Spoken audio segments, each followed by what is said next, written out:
Iran की missile power Israel पर हमले के लिए तैयार है। ये वार्निंग ईरान से आई है। ईरान जून में हुए युद्ध की याद दिला रहा है। ईरान के सर्वोच्च नेता अली खामेनेई के जनरल दावा कर रहे हैं कि इस बार युद्ध हुआ तो नई तरह की मिसाइल से होगा।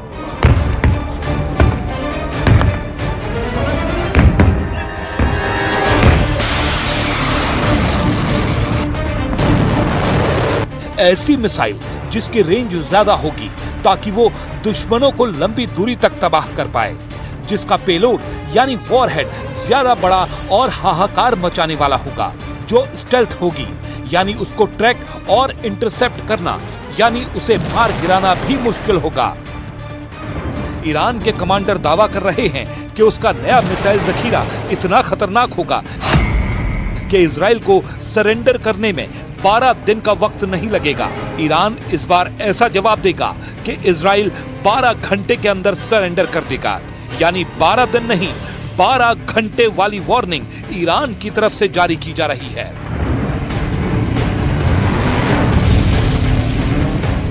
इजराइल के प्रधानमंत्री नेतन्याहू भी जानते हैं कि इस वक्त खामेनेई का इरादा क्या है और अगर ईरान पर हमला किया गया तो काउंटर अटैक किस लेवल का होगा। इसलिए इजराइल में ईरान के मिसाइल पावर को लेकर सायरन बजना शुरू हो गया है।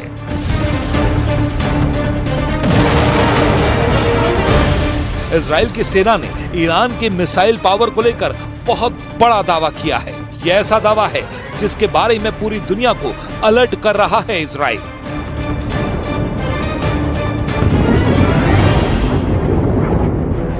इजरायली सेना के एक बड़े कमांडर ने इजरायली संसद को बताया है कि ईरान ने जून में हुए युद्ध के बाद अपनी बैलिस्टिक मिसाइल का प्रोडक्शन बढ़ाना शुरू कर दिया है।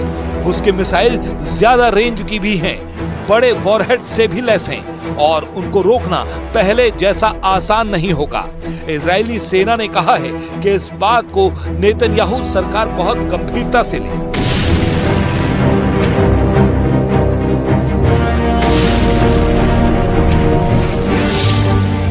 पहले नेतन्याहू ने खुद दावा किया था जो अब झूठा साबित हो रहा है।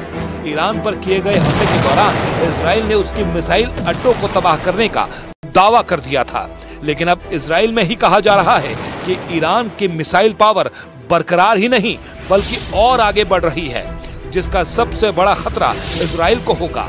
13 जून 2025 को इजराइल की एयर स्ट्राइक की शुरुआत हुई थी और फिर 24 जून को युद्ध विराम हुआ था, लेकिन दोनों के बीच एक बार फिर तनाव बढ़ने लगा है और इसी को लेकर नेतन्याहू 29 दिसंबर को डोनाल्ड ट्रंप से मिलने वाले हैं। हालांकि मुलाकात की वजह गाजा को बताया जा रहा है। I can share with you that the Prime Minister will meet with President Trump on Monday, December 29th. They will discuss the future steps and phases and the international stabilization force of the ceasefire plan. Let's remember how this ceasefire plan came to be. With the military pressure Prime Minister Netanyahu put on Hamas while our troops entered their stronghold of Gaza City and the diplomatic pressure President Trump put on Hamas. This is why we are here. We cannot forget how we got here. The third phase of this plan will be focused on the de-radicalization of the Gaza Strip. Iran की missile power को लेकर Israel की warning ऐसे वक्त पर आई है जब Iran की नौसेना ने फारस की खाड़ी में अपनी ताकत दिखाई है। ईरान ने यहां युद्धाभ्यास में क्रूज मिसाइल से लेकर बैलिस्टिक मिसाइल और ड्रोन अटैक को आजमाया है। ईरान के रेवोल्यूशनरी गार्ड्स ने फारस की खाड़ी में जब से ये युद्धाभ्यास किया है उसके दुश्मन चौकन्ने हो गए हैं। ईरान के पास एक मजबूत एंटी शिप वाली मिसाइल पावर भी है और यही इसे इस बेहद खास समुद्री इलाके में सबसे बड़ी मिलिट्री पावर बना देती है। अब ईरान की नौसेना के कमांडर बता रहे हैं कि समुद्री इलाके पर दबदबा कायम रखने के लिए उसकी नई मिसाइल तैयार है।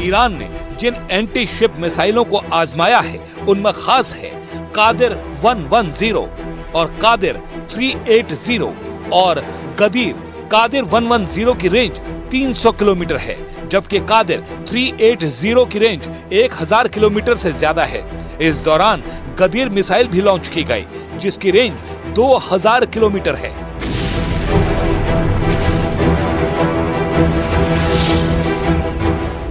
ईरान का मैसेज साफ है कि उसके समुद्री इलाके में दुश्मन कम से कम 2000 किलोमीटर दूर रहे, नहीं तो वो उसका जहाज डुबोने से हिचकेगा नहीं। चाहे वो स्टेट ऑफ हॉर्मूज हो, फारस की खाड़ी हो या फिर ओमान के खाड़ी, इस इलाके में ईरान अपना दबदबा बनाए रखना चाहता है।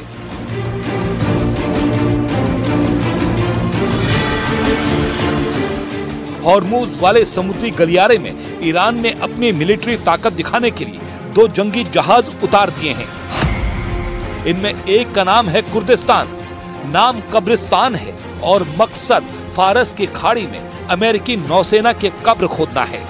तेल के टैंकर को एक हेलीकॉप्टर बेस बनाकर समंदर में उतार दिया गया है। यह ईरान के स्पेशल ऑपरेशन के लिए ऐसा लॉन्च पैड है जिसकी रेंज में पूरी फारस की खाड़ी होगी। इस जहाज को गौर से देखिए, यहाँ हेलीकॉप्टर के लिए हेलीपैड भी है। आसपास दुश्मन के जहाजों पर अटैक के लिए इस पर एंटी शिप मिसाइल भी तैनात की गई है, जिससे दुश्मन जहाजों को टारगेट किया जा सकता है। इसमें एयर डिफेंस मिसाइल भी लगाई गई है ताकि दुश्मन के हवाई हमलों को नाकाम किया जा सके। कुल मिलाकर ये युद्ध लड़ने के लिए एक कंप्लीट पैकेज है। अब देखिए ईरान का संघंद डिस्ट्रॉयर, जो अब मरम्मत के बाद दोबारा नौसेना में शामिल किया गया है। यानी अपने समंदर में ईरान को काबू में करना आसान नहीं होगा, ये गारंटी खामनेई की नौसेना बार बार दे रही है। इस जहाज को फिर से कमीशन करने के लिए पहुंचे ईरान में army chief major general Amir Hatami. उन्होंने कहा कि फारस की खाड़ी में ईरान की मर्जी के बगैर कोई हरकत मुमकिन नहीं और खाड़ी से बाहरी देशों की सेनाओं को हटना पड़ेगा। इजराइल और अमेरिका से लगातार धमकियों के बीच पश्चिम एशिया में एक और युद्ध का खतरा लगातार बना हुआ है। ईरान पर कब किस वक्त अगला हमला होगा, ये बात सिर्फ और सिर्फ नेतन्याहू या फिर डोनाल्ड ट्रंप जानते हैं।